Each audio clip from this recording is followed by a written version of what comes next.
Hello everyone! My name is Marina Yarova and I'm a teacher of English at Kyiv Specialized School number 211. Hope you are not hungry and we will have a very fruitful lesson today. We keep on talking about food and by the end of the lesson you will be able to use some new cooking vocabulary and also write an informal email to a friend. Here we go. Let's dive into our work. Have a look at the board. You can see two columns here. Vegetables and other products are represented. The first column shows vegetables. And you see, they are written in a very strange way. Actually, you can see only consonants here. What do you think? What vegetables are hiding behind these strange consonants? Have a look. I offer you to start with PTT. What can it be? You're right. Potato is hiding behind PTT. Yeah. And now we move on and we come to this one.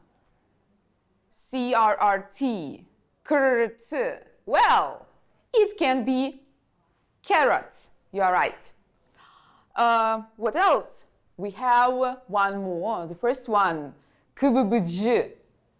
What can it be? Cabbage is hiding behind these consonants. Move on to the next. I offer to take the last one. Grlk. It's like garlic. The previous one. Beetroot. It's like beetroot, no wonder. And the last one. Strange. And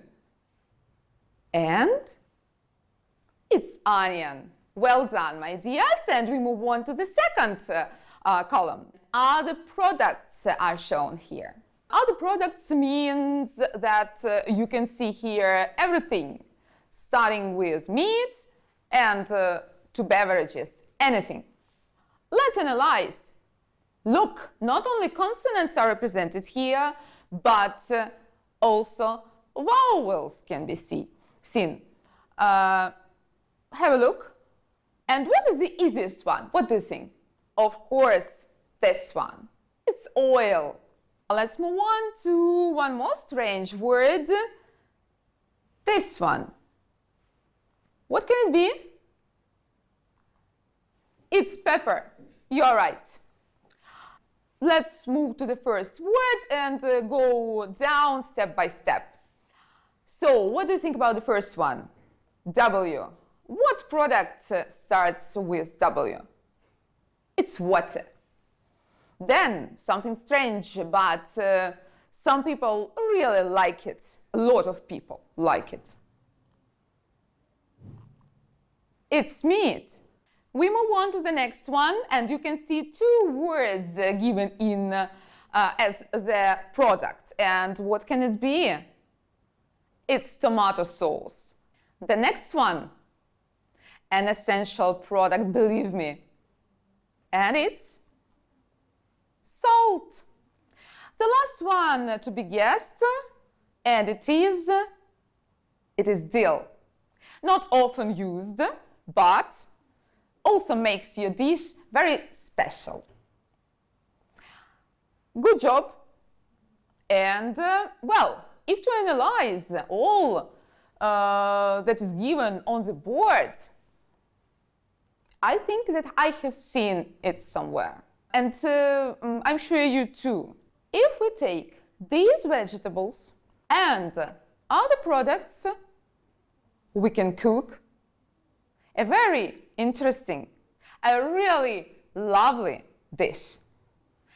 Moreover, it is our favorite Ukrainian dish, a traditional one.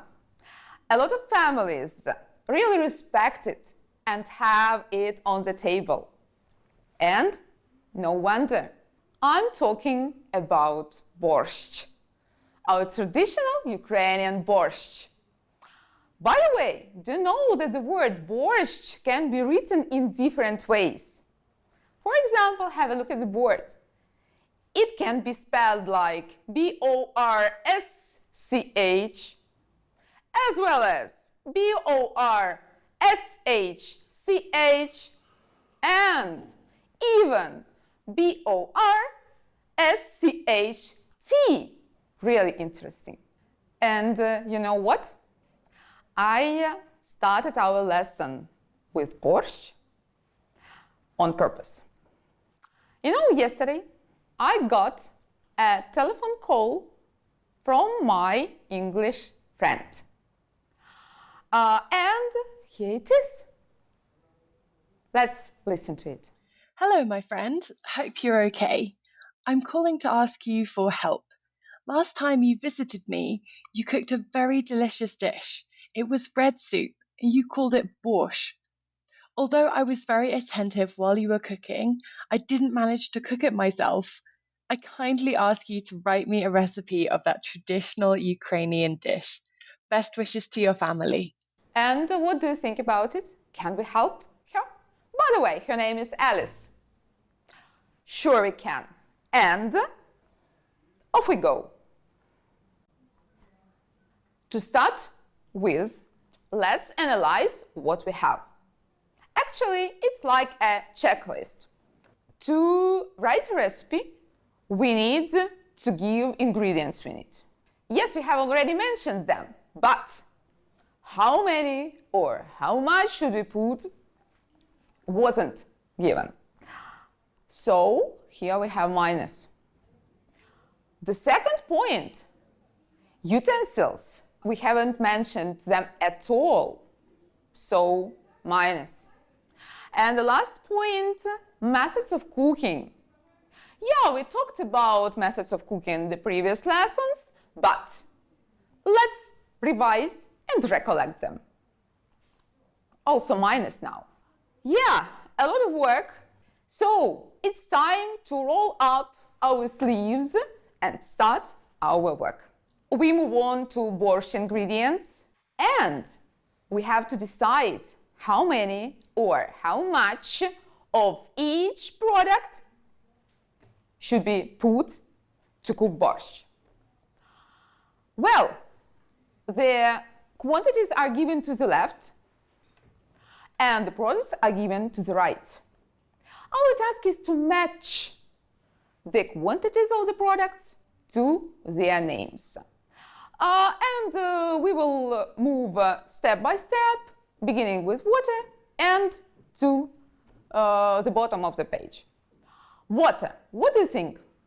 What can be the quantity of water we need to cook borscht?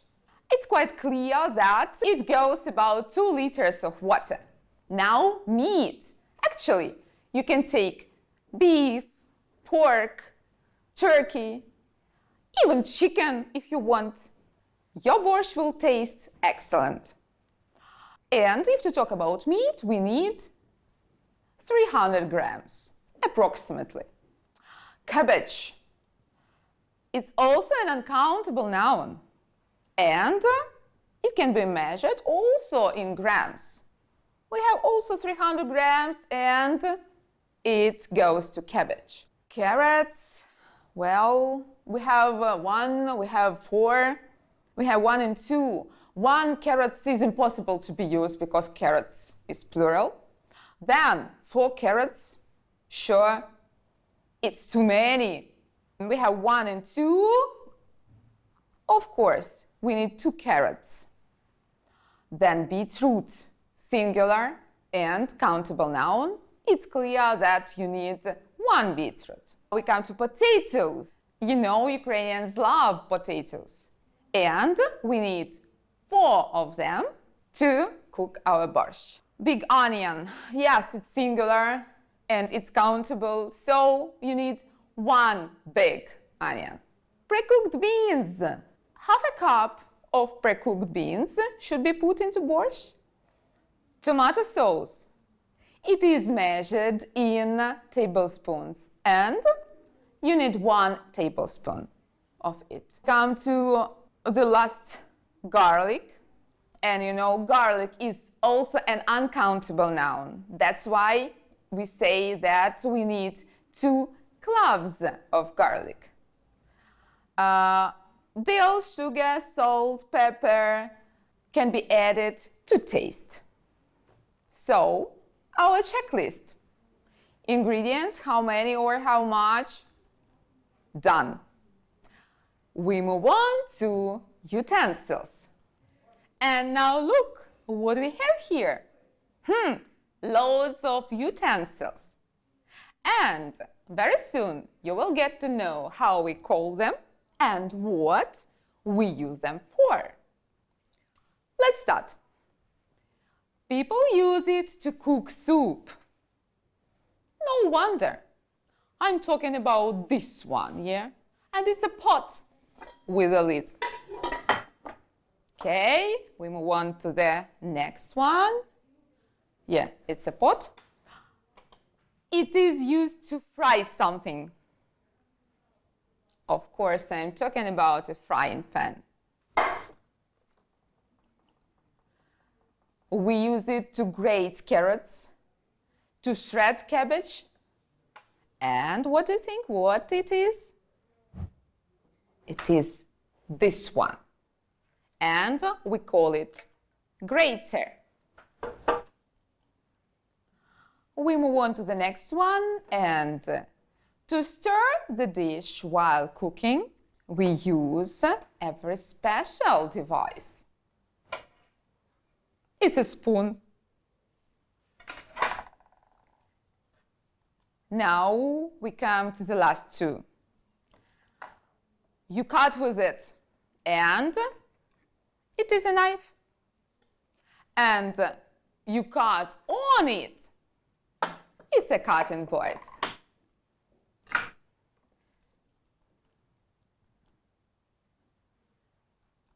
Our checklist. Utensils. Done. And we come to the last point of our checklist, methods of cooking. Methods of cooking are given to the left, and a lot of pictures are given to the right. Our task is to match the verb to the picture. And let's start with the first one. I'm going to explain the meaning of the verb, and your task is to guess what I'm talking about. To chop. To chop means to cut something, but into very tiny pieces. What do you think? What can it be? Yes, you are right. This picture. We move on to the next verb, very interesting verb, to brown. To brown means to fry something until it gets brown. It can be onion, carrot, etc. So you see here the frying pan with browned onion. The next is to grate. It seems to me that you have already heard this word today, yeah? And we have already discussed the device, grater. To grate means to turn products into small pieces, but using a grater. So, grater is here, yes, to grate. Well, to cut into strips, into thin strips. Yeah, you are right, it is the picture bottom of the page. And to simmer, I'm going to explain it, it is a very interesting verb. It is when you cook something, but on a low heat. So, where is this picture? You are right, this one. Well, the last 2, to stir. Remember, you use a spoon to stir the product in the pot or in a bowl or something like this. Yeah, this picture. And the last one, to add. To add means to put something into a pot you need, yeah, to add products to make your dish tasty. Well, the last picture. and it is over here to add. Here you are. And we come to our checklist. And the last point, methods of cooking, is done. Now we finally come to the last stage of our lesson, writing an informal email. You know, before we start, it's important to talk about the structure. Pay attention to this slide. It's a plan of an informal email, or, by the way, an informal letter. You can save it somewhere because you will need it in future, I'm sure. It is a typical structure, and an informal email should start with special greetings. And we use the word dear plus the person's first name. And pay attention, comma should be put after the name. Then we come to the second step. It is the first paragraph, opening remarks. Here you can see the examples of opening remarks. For example, you can use the phrases like, how are you? Hope you are okay. It was nice to hear from you. It was good to hear from you, etc. Then we come to the second paragraph, and it is main body of your informal email. Actually, we are going to write a recipe here. The third paragraph, and it is also a must, closing remarks. They can be represented by such sentences as, bye for now, or email me soon, or let me know how it goes. Well, and we end our informal email by writing yours, comma, take care, comma, etc., plus your first name. So, look, this structure is very important. You should pay attention to it and follow it while writing. And now, we come to writing an informal email to Alice, my English friend. The first point is starting an email. And we write, Dear Alice, and comma. Then come opening remarks. Hope you are okay. It was good to hear from you. I'm writing to tell you how to cook Ukrainian borscht. You know, every hostess has her own borscht. So, you also have yours. And now we are ready to come to the main body of our letter, of our email. And actually, the ingredients come. To start with, prepare the ingredients. To cook borscht, you need 2 liters of water, 300 grams of meat, 300 grams of shredded cabbage, 2 grated carrots, 1 beetroot cut into thin strips, 4 potatoes cut into pieces, and 1 chopped onion. Also, you need half a cup of beans, some sunflower oil, 1 tablespoon of tomato sauce, 2 cloves of garlic, some dill, salt, sugar, and pepper. And the next part of our informal email is actually the instructions. Well, you know the procedure. Everyone has his own recipe. That's why I'm not going to read the steps. We come to closing remarks. And here I decided to use bye for now. Let me know how it goes. Was it tasty? Well, and the last step of an informal email is saying goodbye, actually. Yours, Marina. Now, let's check one more thing. Aims of our lessons. They were the following: to revise the names of the products, to know some new cooking vocabulary, to write an informal email to a friend, a recipe of borscht. And now, You can do it. And, of course, home assignment. Please write an informal email to your friend where you share a recipe of your favorite dish. And please remember about the important steps you should follow while writing. Enjoy your meal and don't forget about English.